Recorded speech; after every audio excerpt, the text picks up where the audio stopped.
नमस्कार दोस्तों, मैं सुप्रिया स्वागत करती हूँ आपका डिकोड एग्जाम के डेली करंट अफेयर की क्लास में।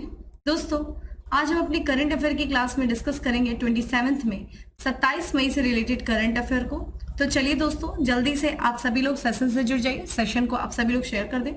और दोस्तों, डेली करंट अफेयर की जो पीडीएफ है वो आपको टेलीग्राम ग्रुप पे मिल जाती है, जिसका लिंक आपको डिस्क्रिप्शन बॉक्स में दिया हुआ है। कोशिश करिए कि डेली जो है करंट अफेयर्स की पीडीएफ को डाउनलोड करके अपनी शॉर्ट नोट्स बनाइए और उसको रिवीजन करते रहिए। चलिए आते हैं अपनी क्लास पे, स्टार्ट करते हैं अपनी क्लास। उसके पहले कहना चाहूंगी कि जल्दी से चैनल को सब्सक्राइब कर लीजिए और बेल आइकन को प्रेस कर लीजिए। इससे आपको चैनल से रिलेटेड हर क्लास की वीडियो का प्रॉपर नोटिफिकेशन मिलेगा और आपकी कोई भी क्लास मिस नहीं होगी। चलिए स्टार्ट करते हैं दोस्तों अपनी क्लास। और आज की क्लास में हमारा सबसे पहला प्रश्न है कि हाल ही में भारत और किस देश के बीच ग्रीन हाइड्रोजन के क्षेत्र में समझौता हस्ताक्षर हुआ है। तो ग्रीन हाइड्रोजन के क्षेत्र में भारत और किस देश के बीच में समझौता हुआ है। दोस्तों, इसका करेक्ट आंसर है ऑस्ट्रेलिया। जैसा कि आपको पता है, भारत के प्रधानमंत्री हैं वो पापुआ न्यू गिनी, ऑस्ट्रेलिया और फिजी की यात्रा पे थे। इस दौरान जो है उन्होंने विभिन्न देशों के साथ अलग समझौते किए, जिसमें देखा जाए भारत और ऑस्ट्रेलिया के बीच में उन्होंने प्रवासन गतिशीलता भागीदारी और हरित हाइड्रोजन कार्यबल से संबंधित समझौते पर हस्ताक्षर किया। ठीक है, ध्यान रखिएगा, प्रवासन गतिशीलता भागीदारी और साथ ही साथ ग्रीन हाइड्रोजन कार्यबल के क्षेत्र में। ये जो सहमति पत्र जो है पत्रों का आदान प्रदान जो हुआ है प्रधानमंत्री नरेंद्र मोदी और ऑस्ट्रेलिया के जो प्रधानमंत्री एंथनी अल्बनीज उनके बीच सिडनी में हुई द्विपक्षीय बैठक के बाद इस सहमति पर आदान प्रदान हुआ है, समझौता हुआ है। इसी दौरान ऑस्ट्रेलिया के जो प्रधानमंत्री हैं उन्होंने कहा कि दोनों देशों ने इस वर्ष भारत ऑस्ट्रेलिया व्यापक आर्थिक समझौते को जल्दी पूरा करने की साझी प्रतिबद्धता दोहराई है। और इसी के साथ साथ उन्होंने ये भी बताया कि जो ऑस्ट्रेलिया है वो बेंगलुरु में एक नया वाणिज्य दूतावास खोलने जा रहा है। ठीक है, और इससे क्या होगा, ऑस्ट्रेलिया के व्यापार को भारत के डिजिटल और नवाचार पारिस्थितिकी प्रणाली के साथ जोड़ने में मदद मिलेगी। ठीक है, ध्यान रखिएगा कि ऑस्ट्रेलिया के नए वाणिज्य दूतावास खुलने की घोषणा कहाँ की गई दोस्तों, बेंगलुरु में। ध्यान रखिएगा, कर्नाटक की कैपिटल बेंगलुरु में। और जैसा कि आपको पता है 3 देशों की यात्रा पे थे प्रधानमंत्री जी, और इस चरण में ऑस्ट्रेलिया में जो है उनकी ये अंतिम चरण की यात्रा थी ऑस्ट्रेलिया की, जिस दौरान इन्होंने विभिन्न समझौते किए हैं। ठीक है, आते दोस्तों अपने अगले प्रश्न पे। अगला प्रश्न है कि भारत निम्न में से किस शहर में शहरी जलवायु फिल्म महोत्सव आयोजित होगा। तो शहरी जलवायु फिल्म महोत्सव किस शहर में आयोजित किया जाएगा दोस्तों, ये किया जाएगा कोलकाता। तो पश्चिम बंगाल की राजधानी कोलकाता में आयोजित किया जाएगा। ये शहरी बस्ती पर जलवायु परिवर्तन के पर्यावरणीय, सामाजिक और आर्थिक प्रभाव के बारे में दर्शकों को जागरूक करने के लिए पहली बार शहरी जलवायु फिल्म महोत्सव, ठीक है, फर्स्ट अर्बन क्लाइमेट फिल्म महोत्सव का आयोजन होने जा रहा है। ये देखिए 3 से लेकर के 5 जून तक होगा। कहाँ होगा, न्यू टाउन हॉल, ठीक है, जो कि कोलकाता में, तो कोलकाता में आयोजित होने जा रहा है। तो जैसा कि पता है आपको दोस्तों, जो शहरी बस्तियां होती है, जो शहर होते हैं, उस पर जिस तरीके के जलवायु परिवर्तन के जो पर्यावरणीय प्रभाव होते हैं, जो उन पर सामाजिक जो आर्थिक प्रभाव होते हैं, उसके बारे में लोगों को जागरूक करने के लिए ये शहरी जलवायु फिल्म महोत्सव का आयोजन किया जा रहा है। और ये ध्यान रखिएगा, पहली बार किया जा रहा है। ठीक है, ये 3 से 5 जून के बीच में आयोजित होगा। इस दौरान देखा जाए, देखिए इस फिल्म महोत्सव के दौरान 12 देशों के 16 फिल्में प्रदर्शित की जाएंगी। और इस पूरे महोत्सव का जो आयोजन किया जाएगा वो राष्ट्रीय शहरी मामलों के संस्थान के द्वारा आयोजित किया जा रहा है। ठीक है, तो ध्यान रखिएगा, फर्स्ट अर्बन क्लाइमेट फिल्म जो फेस्टिवल है वो कहाँ पे होगा दोस्तों, कोलकाता में होगा। इसी के साथ साथ हम ये भी देख लेते हैं कि अभी हाल ही में दूसरी व्यापार और निवेश कार्य समूह की जो बैठक हुई है G20 इंडिया प्रेसिडेंसी के तहत, वो कहाँ हुई है दोस्तों, बेंगलुरु में आयोजित की गई है। तो G20, जैसा कि आपको पता है, भारत इस साल G20 की अध्यक्षता कर रहा है और इसी के तहत विभिन्न कार्यक्रमों का विभिन्न सेगमेंट में आयोजन किया जा रहा है विभिन्न शहरों में। वहीं हम देख रहे हैं कि दूसरी व्यापार और निवेश कार्य समूह की जो बैठक आयोजित की गई है G20 प्रेसिडेंसी के तहत इंडिया के, वो बेंगलुरु में किया गया है। वहीं बात करें दोस्तों, हाल ही में देखिए 76वीं विश्व स्वास्थ्य सभा का आयोजन किया गया। कहाँ किया गया, स्विट्जरलैंड जेनेवा में। ठीक है, ध्यान रखिएगा, WHO, ठीक है, जैसा कि आपको पता है WHO का हेडक्वार्टर दोस्तों का है जेनेवा में। और वहीं पे विश्व स्वास्थ्य सभा का भी क्या किया गया है, अभी 76वीं विश्व स्वास्थ्य सभा का आयोजन किया गया जेनेवा स्विट्जरलैंड में। ठीक है, किया जा रहा है। देखिए अभी ये सभा चल रही है, 21 तारीख से शुरू हुई है, 30 मई तक चलेगी। और इसमें भारत का जो प्रतिनिधित्व किया गया है वो किया गया है केंद्रीय स्वास्थ्य मंत्री मनसुख मांडविया के द्वारा किया गया। ठीक है, ये चीज ध्यान रखिएगा। आते हैं दोस्तों हम अपने अगले प्रश्न पे। अगला प्रश्न है हमारा कि हाल ही में चर्चा में रहा एरावत क्या है। तो एरावत जैसा कि हाल ही में चर्चा में रहा, ये क्या है? ऑप्शंस आप देख रहे हैं, चक्रवाती तूफान है, चैटबॉट है, सुपर कंप्यूटर या फिर ये कोई ड्रोन है। तो दोस्तों इसका जो करेक्ट आंसर है वो है सी है। ठीक है, एरावत जो कि क्या है, एक सुपर कंप्यूटर। आइए बात करते हैं ये किस कारण से चर्चा में है। तो जैसा कि सीडेक पुणे में स्थापित, ठीक है, आर्टिफिशियल इंटेलिजेंस सुपर कंप्यूटर, क्या नाम है दोस्तों? एरावत। और इसको जो विश्व रैंकिंग जारी की गई है सुपर कंप्यूटर्स की, उसमें इसको 75वां स्थान पर रखा गया, मोस्ट इंपॉर्टेंट। ठीक है, तो ये सुपर कंप्यूटर है, कहां पे है ये स्थापित? ठीक है, तो ये सीडेक पुणे में स्थापित है, आर्टिफिशियल इंटेलिजेंस एआई, ठीक है, सुपर कंप्यूटर है। और ये एक तरह से 61वां अंतरराष्ट्रीय सुपर कंप्यूटिंग सम्मेलन हुआ है दोस्तों, कहां पे हुआ? जर्मनी में। और उसी में जो कि 500 प्रमुख वैश्विक सुपर कंप्यूटर की सूची जारी की गई और इसी में देखिए ये जो एरावत है इसको 75वां स्थान दिया गया है। इसमें भारत को जो है पूरे विश्व में एआई सुपर कंप्यूटिंग के मामले में शीर्ष देशों में रखा गया है। ठीक है, यहाँ पे सीडेक पुणे में बात करें तो सीडेक पुणे में एरावत की जो स्थापना की गई है भारत सरकार के द्वारा जो शुरू किया गया एआई पर राष्ट्रीय कार्यक्रम के हिस्से के रूप में किया गया। ठीक है, और जैसा कि दोस्तों आपको पता है जो राष्ट्रीय सुपर कंप्यूटिंग मिशन शुरू किया गया था भारत सरकार के द्वारा, वो किया गया है 2015 में। ठीक है, तो ये चीज ध्यान रखेगा। आइए कुछ और भी चीजों के बारे में देख लेते हैं जो हाल फिलहाल में। देखिए जो दुनिया का सबसे तेज सुपर कंप्यूटर का रिकॉर्ड है दोस्तों, वो किसके पास है? Frontier system. ठीक है, ध्यान रखिएगा, दुनिया का सबसे तेज जो सुपर कंप्यूटर है उसका नाम है, ठीक है, फ्रंटियर सिस्टम।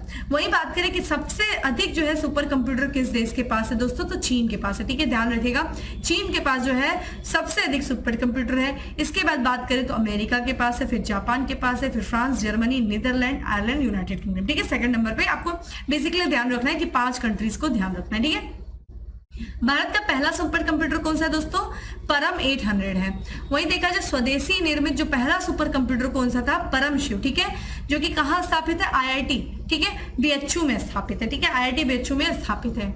वहीं देखा जाए कुछ सुपर कंप्यूटर के भारत के नाम देखिए क्या है। भारत के सुपर कंप्यूटर परम शक्ति, परम ब्रह्म, परम युक्ति, परम संगणक। ठीक है, ये ध्यान रखिएगा, संगणक बोला जाता है ना, कंप्यूटर को हिंदी में संगणक बोला जाता है, इसीलिए इसको संगणक कहा गया है। ये भारत के कुछ सुपर कंप्यूटर के नाम है। वहीं बात करें, देखिए भारत का जो है परम सिद्धि जो कंप्यूटर आप देख रहे हैं, इसको एआई को, ठीक है, दुनिया के सबसे शक्तिशाली सुपर कंप्यूटर की शीर्ष सूची में कौन सा स्थान है? 63वां स्थान पर रखा गया है। ठीक है, तो ये कुछ महत्वपूर्ण तथ्य थे दोस्तों सुपर कंप्यूटर से संबंधित और आपके एग्जाम में डायरेक्ट पूछे जा सकते हैं, तो ध्यान रखिएगा। आते हैं हम दोस्तों अगले प्रश्न पे, और अगला प्रश्न है हमारा कि निम्न में से किस राज्य में स्थित कपिलेश्वर मंदिर को संरक्षित स्मारकों की सूची में जोड़ा गया है? तो देखिए कपिलेश्वर मंदिर चर्चा में है, तो ये आपका आर्ट एंड कल्चर से रिलेटेड, ठीक है, पार्ट है, आपसे पूछा जा सकता है। और दोस्तों ये मंदिर ध्यान रखिएगा उड़ीसा की राजधानी भुवनेश्वर में स्थित है ये मंदिर। ठीक है, और ये ध्यान रखिएगा ये प्रसिद्ध कपिलेश्वर का मंदिर जो है उड़ीसा के समृद्ध सांस्कृतिक विरासत के लिए एक वसीयतनामा के रूप में खड़ा है। ठीक है, ध्यान रखिएगा। हम चर्चा क्यों कर रहे हैं दोस्तों प्रसिद्ध कपिलेश्वर मंदिर की? क्योंकि हाल ही में देखा जाए जो भारतीय पुरातत्व सर्वेक्षण विभाग है दोस्तों, इसने इस मंदिर को अपने संरक्षित स्मारकों की सूची में जोड़ने का एक महत्वपूर्ण निर्णय लिया है। तो ध्यान रखिएगा, ये जो भारतीय पुरातत्व सर्वेक्षण विभाग है, इसने देखिए कपिलेश्वर मंदिर को संरक्षित स्मारकों की सूची में शामिल किया है, जिस कारण से जो है ये मंदिर चर्चा में है। देखिए भुवनेश्वर, देखिए इसे मंदिरों का शहर कहा जाता है। ठीक है, ये देखिए ये भारत का मंदिरों का शहर है और यहाँ पे कई सारे प्राचीन और पूजनीय मंदिरों का घर है। ठीक है, और यही देखिए यहाँ पे जो है कपिलेश्वर मंदिर का एक विशेष स्थान है। चलिए कमेंट बॉक्स में आप मुझे आंसर करिए कि उड़ीसा में और कौन कौन से विश्व प्रसिद्ध मंदिर है जिनके बारे में अक्सर हम चर्चा करते हैं, आप मुझे कमेंट बॉक्स में बताइए। आइए उड़ीसा से रिलेटेड कुछ और भी तथ्य देख लेते हैं, जैसे कि महानदी कोलफील्ड ने चंद्रशेखर आजाद इको पार्क और कोयला संग्रहालय का निर्माण किया। कहाँ किया दोस्तों? उड़ीसा में किया। वहीं देखा जाए भारतीय पुरातत्व सर्वेक्षण ने 1300 साल पुराना बौद्ध स्तूप खोजा है दोस्तों। कहाँ खोजा? ये भी उड़ीसा में। देखिए ये भी आपके लिए इंपॉर्टेंट है, आर्ट एंड कल्चर से रिलेटेड। वहीं देखा जाए गनवर्धन पहाड़ियों को राज्य का तीसरा जैव विविधता विरासत स्थल घोषित किया गया, तो कहाँ? उड़ीसा। तो ये उड़ीसा में है ये, ठीक है, गनवर्धन पहाड़ियां जिसको राज्य का तीसरा जैव विविधता विरासत स्थल घोषित किया गया। ठीक है, ये चीज ध्यान रखिएगा, बहुत इंपॉर्टेंट ये तथ्य अपने आप में। अगला प्रश्न है दोस्तों की निम्नलिखित में से किस राज्य सरकार ने YSR मत्स्यकारा भरोसा फंड जो है जारी किया है? तो YSR मत्स्यकारा भरोसा फंड जो जारी किया गया है किस राज्य सरकार के द्वारा? दोस्तों इसका जो करेक्ट आंसर है वो है ए, आंध्र प्रदेश। ठीक है, तो यहाँ पे अगर हम बात करें, यहाँ पे अगर देखा जाए दोस्तों की जो आंध्र प्रदेश के मुख्यमंत्री दोस्तों वाईएस जगनमोहन रेड्डी, उन्होंने देखा जाए एक हाल ही में वाईएसआर मत्स्य कारा, ठीक है, मत्स्य जो लोग हैं उनके लिए एक भरोसा योजना जो है शुरू किया है और इसी योजना के तहत उन्होंने 123.52 करोड़ रुपए जो है जारी किया है। ये पहल क्या है दोस्तों, ये इंपॉर्टेंट है इसके। तो ये जो पहल का उद्देश्य देखिए क्या है, जो समुद्री मछुआरे होते हैं, जो समुद्री मछली पकड़ने वाले जो लोग होते हैं, उन पर अगर वार्षिक प्रतिबंध की अवधि के दौरान क्या किया जाएगा कि उन मछुआरों को और उनके परिवार को वित्तीय सहायता प्रदान की जाएगी, ठीक है। तो एक तरीके से मछुआरों और मछुआरों के परिवारों को वित्तीय सहायता प्रदान करने के लिए आंध्र प्रदेश के मुख्यमंत्री ने वाईएसआर जगनमोहन, ठीक है, इन्होंने जो कि वाईएसआर मत्स्य कारा भरोसा योजना शुरू किया है, ठीक है। यहाँ पे देखिए इस योजना की बात करें दोस्तों, जैसा कि आप यहाँ पे देख रहे हैं, एक वित्तीय सहायता जो कि वित्तीय सहायता पर केंद्रित है, जो मछली पकड़ने पर जो प्रतिबंधित अवधि के दौरान जो मछुआरे परिवार को वित्तीय सहायता दिया जाएगा, ठीक है। आइए कुछ और भी चीजें देख लेते हैं, कुछ योजनाएं जो अन्य राज्य सरकार से संबंधित है, जैसे कि मुख्यमंत्री वृक्ष संपदा योजना जो शुरू की गई है वो देखिए छत्तीसगढ़ सरकार के द्वारा। वहीं देखा जाए मानव हाथी संघर्ष को रोकने के लिए गज मित्र पहल जो प्रारंभ किया गया है वो पश्चिम बंगाल सरकार के द्वारा। वहीं देखा जाए छत्तीसगढ़ के एक आदिवासी समुदाय की प्रमुख बोली गोंडी में न्यूज बुलेटिन शुरू करने जा रहा है कौन दोस्तों, आकाशवाणी न्यूज। तो ठीक है, ये ध्यान रखिएगा, गोंडी न्यूज बुलेटिन शुरू कर रहा है आकाशवाणी न्यूज, किसके लिए, तो ये छत्तीसगढ़ के एक आदिवासी समुदाय के लिए, ठीक है। ये इंपॉर्टेंट है दोस्तों, ये हाल फिलहाल का चर्चा में रहा है। अगला प्रश्न है हमारा कि शराब पर स्वास्थ्य चेतावनी लगाने वाला दुनिया का पहला देश कौन सा बन गया। तो देखिए जैसा कि आप सिगरेट का जो रैपर्स वगैरह होते हैं उसमें भी चेतावनी दी रहती, ठीक है। तो इसी तरीके से शराब के भी ऊपर स्वास्थ्य चेतावनी लगाने वाला दुनिया का जो पहला देश बन गया है दोस्तों, वो बन गया है आयरलैंड, ठीक है। ध्यान रखिएगा, correct answer is C, Ireland है। तो यहाँ पे ध्यान रखिएगा, आयरलैंड जो है ये शराब पर स्वास्थ्य चेतावनी लगाने वाला दुनिया का पहला देश बन गया है। आयरलैंड के देखिए जो स्वास्थ्य मंत्री स्टीफन डोनेली, इन्होंने अभी हाल ही में नए नियम पर हस्ताक्षर किए हैं और ये जो नया नियम है ये शराब पीने के स्वास्थ्य जोखिमों के साथ साथ उत्पाद की कैलोरी गिनती के बारे में भी चेतावनी देगा, ठीक है। तो ना सिर्फ स्वास्थ्य जोखिमों के बारे में बताएगा बल्कि यहाँ पे जो है उत्पाद जो प्रोडक्ट है उसकी कैलोरी गिनती के भी बारे में चेतावनी देगा। उद्देश्य क्या है दोस्तों इस स्वास्थ्य चेतावनी लगाने का शराब पर, तो इसका उद्देश्य देखिए क्या है, इस अभिनव कदम का जो उद्देश्य है वो शराब के सेवन से जुड़े संभावित स्वास्थ्य जोखिमों के बारे में लोगों को जागरूक करना, ठीक है। कि इस तरीके से ये लीवर पे, हमारे स्वास्थ्य पे, किस तरीके से हमारे ये मानसिक स्वास्थ्य पे जो एक नकारात्मक प्रभाव पड़ता है शराब का, उसके बारे में लोगों को जागरूक करना, यही इस पहल का उद्देश्य है। तो आयरलैंड है दोस्तों जिसने जो है ये दुनिया का पहला देश बन गया है जो स्वास्थ्य चेतावनी, ठीक है, लगा रहा है स्वास्थ्य व शराब पर। बात कर लेते हैं दोस्तों आयरलैंड की। तो देखिए ये आपके सामने खुला है मैप, देखिए यूरोप का ये देश है और ये अपनी सीमा जो साझा करता है दोस्तों, ये करता है यूनाइटेड किंगडम से। ध्यान रखिएगा, नॉर्थ जो आइलैंड है, नॉर्दर्न आइलैंड, ये भाग है यूनाइटेड किंगडम का, ठीक है। यहाँ पे देखिए आपको दिख रहा है आयरलैंड, जिसकी कैपिटल दोस्तों क्या है, डबलिन है, ठीक है। यहाँ पे हम बात करें इसकी जो है मुद्रा क्या है, यूरो है, ठीक है। राष्ट्रपति माइकल डी हिंगिस है और यहाँ की संसद को क्या कहा जाता है दोस्तों, इसे कहा जाता है ओरेस्टास, ठीक है, ओरेस्टास जो कहा जाता है, जिसके निचले सदन को डेल कहा जाता है और ऊपरी सदन को, ठीक है, क्या कहा जाता है, सीनाद इरेनन, जिसे सीनेट कहा जाता है, ठीक है। ये चीज ध्यान रखिएगा। चलिए अब आप मुझे बताइए, जैसा कि हमने बताया कि उत्तरी आयरलैंड यानी कि नॉर्दर्न आयरलैंड जो है वो यूनाइटेड किंगडम का भाग है। अब आप मुझे बताइए कि यूनाइटेड किंगडम जो है ये किन किन देशों को, किन किन क्षेत्रों को मिलाकर के बनाया गया, इनमें कौन कौन से क्षेत्र शामिल है, ठीक है, आप मुझे बताइए, ठीक है। अगला प्रश्न है हमारा कि भारत और किस देश के बीच शिक्षा और कौशल विकास पर कार्य समूह का शुभारंभ किया गया है। तो शिक्षा और कौशल विकास पर कार्य समूह का जो शुभारंभ किया गया है भारत और अमेरिका के बीच में किया गया, ठीक है। करेक्ट आंसर है सी। तो यहाँ पे दोस्तों हम बात करें तो यहाँ पे देखिए तो भारत और ऑस्ट्रेलिया, माफ करिएगा अमेरिका, ठीक है, भारत तो अमेरिका के बीच में ये हुआ है। तो यहाँ पे शिक्षा मंत्रालय, भारत सरकार और अमेरिकी राज्य विभाग ने वर्चुअल मोड में शिक्षा और कौशल विकास पर भारत अमेरिकी कार्य समूह का शुभारंभ किया है, ठीक है। किस पे, तो ठीक है, तो यहाँ पे शिक्षा और कौशल विकास पर हुआ है। उद्देश्य क्या है इसका, तो शिक्षा और कौशल विकास क्षेत्र में दोनों देशों के बीच सहयोग और सहभागिता को बढ़ावा देना, ठीक है। तो ये चीज ध्यान रखिएगा कि शिक्षा और कौशल विकास पर भारत और अमेरिका कार्य समूह का शुभारंभ किया गया है। आइए कुछ और भी चीजें देख लेते हैं यहाँ पे अन्य देशों से संबंधित, जैसे कि बच्चों के लिए ऑक्सफोर्ड मलेरिया वैक्सीन को मंजूरी देने वाला पहला देश बना कौन सा दोस्तों, घाना, जो कि ध्यान रखिएगा अफ्रीकी देश है, ठीक है, घाना। वहीं बात करें भारत के पहल के तहत इंटरनेशनल बिग कैट अलायंस का संस्थापक सदस्य बना दोस्तों, कौन बना? नेपाल। बहुत इंपॉर्टेंट है, जैसा कि आपको पता है दोस्तों 1 अप्रैल, ठीक है, 2023 में, ठीक है, जैसा कि प्रोजेक्ट टाइगर ने क्या किया दोस्तों, अपने 50 वर्ष पूरे किए, ठीक है, कितने वर्ष? 50 इयर्स जो है पूरे किए। तो इस, जैसा कि आपको पता है कि 1973 में, ठीक है, टाइगर्स को संरक्षण देने के लिए प्रोजेक्ट टाइगर शुरू किया गया था, जिसने अपना 50 वर्ष पूरा किया। और इसी उपलक्ष्य में भारत के प्रधानमंत्री नरेंद्र मोदी जी ने, ठीक है, यहाँ पे देखा जाए मैसूर, ठीक है, कर्नाटक के मैसूर से इंटरनेशनल बिग कैट अलायंस, ठीक है, इंटरनेशनल बिग कैट अलायंस जो है वो लॉन्च किया। उद्देश्य क्या था? प्रोटेक्ट करना, कंजर्व करना दुनिया के 5 बड़ी बिल्लियों को, बिग कैट्स, माफ करिएगा 7 बड़ी बिल्लियों को, ठीक है, जो 7 मेजर बिग कैट स्पीसीज है, उनको कंजर्व करने के लिए, उनको प्रोटेक्ट करने के लिए। इंपॉर्टेंट आपके लिए ये है कि ये 7 मेजर बिग कैट्स कौन सी हैं? देखिए कौन कौन से, टाइगर है, लॉयन है, लेपर्ड है, स्नो लेपर्ड है, प्यूमा है, जगुआर है, चीता है, ठीक है। ध्यान रखिएगा, प्यूमा और जगुआर को छोड़ करके भारत के जंगलों में ये 5, ठीक है, tiger, lion, leopard, snow leopard और चीता पाए जाते हैं। और ऐसा दुनिया का एकमात्र देश है जहां पे ये 5 बड़ी बिल्लियां पाई जाती हैं। और जैसा कि दोस्तों आपको पता है, हाल ही में चीता का पुनर्वास किया गया है, ठीक है, ठीक है, जैसा कि अफ्रीका, साउथ अफ्रीका और कहां से दोस्तों? नाइजीरिया से, ठीक है। यहाँ पे ये चीज ध्यान, माफ करिएगा मैंने नाइजीरिया बोलते हैं, नामीबिया से, ठीक है, नामीबिया से। और इन जो चीतों को लाया गया तो उसके तहत क्या किया गया दोस्तों, कहां पे? तो मध्य प्रदेश के कुन्नू, ठीक है, राष्ट्रीय उद्यान में इन चीतों को छोड़ा गया, ठीक है। तो ये चीज ध्यान रखिएगा। तो ये आपके लिए इंपॉर्टेंट है। संस्थापक देश कौन सा बना? नेपाल बना।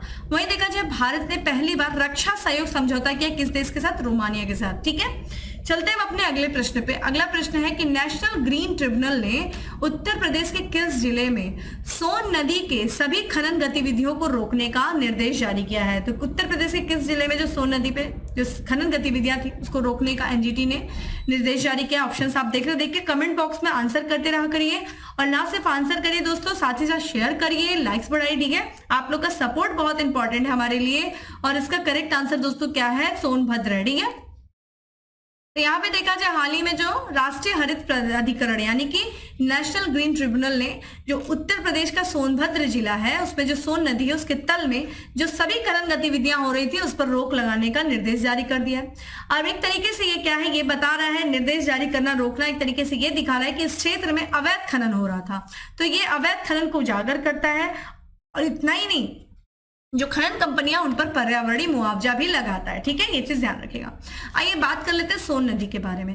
देखिए सोन नदी को सोने नदी के नाम से भी जाना जाता है और ये बारहमासी नदी यानी कि वर्ष के पूरे 12 महीने इसमें हमें पानी देखने को मिलता है। और जनरली देखा जाए तो ये मध्य भारत में प्रभावित होती है।